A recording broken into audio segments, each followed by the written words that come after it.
The major flaws in this: can the decline be attributed to the opening of Heisen? That is the most important flaw and the most basic flaw, I would say. There is no causal relationship that the author has drawn. This may just be a case of coincidence, not a correlation. Has everything else, such as comparative landscape, industry size, lifestyle trends of people in the city, has all of that remained the same? That's important to establish before coming to the conclusion that the author has drawn. Then, is the experience of two multiplexes really the same? He has talked about the sizes and all being the same, but there is so much more to a movie experience than the size of the seats.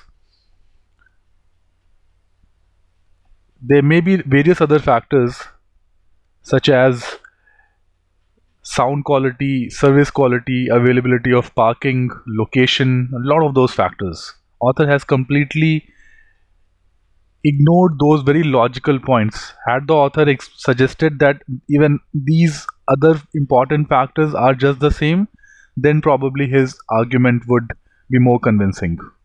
Looking at the next flaw, lack of head-to-head comparison between the two companies. So even if Heisen has taken a part of the Fivox's pie, is Heisen doing well?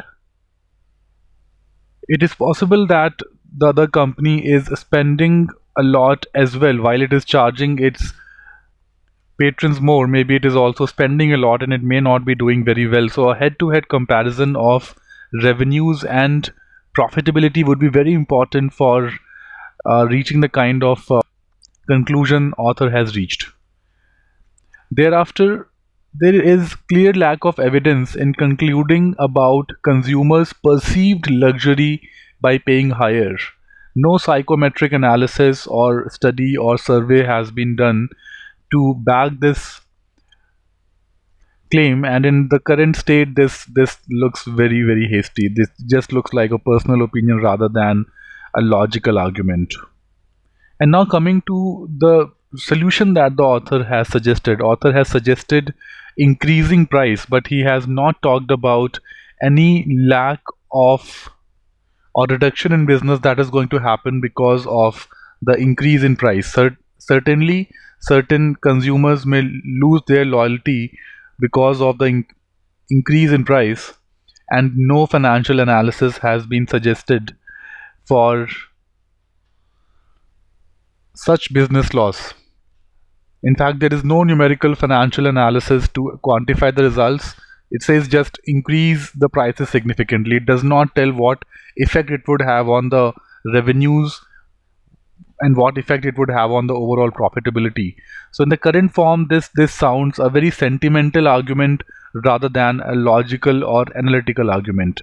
This is about the business strategy that a particular company must have. This requires very clear analytical approach. One suggestion: the argument would be stronger if the author mentions a pilot study where increasing prices resulted in enhanced perception and customer attraction, generating greater revenue and profit for the company. So if the author could have given one case study where a particular company in the similar industry did something like that and it gave good results, it may have lent some credibility to his claims. Right now, all of this sounds a very sentimental reasoning rather than a logical or analytical reasoning. So these are the main flaws in the argument, with a suggestion about what the author could have done differently.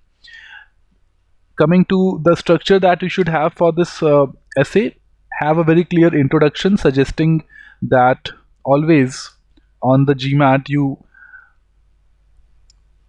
don't agree with the argument. The introduction must always very clearly convey that the argument in its current state is not convincing.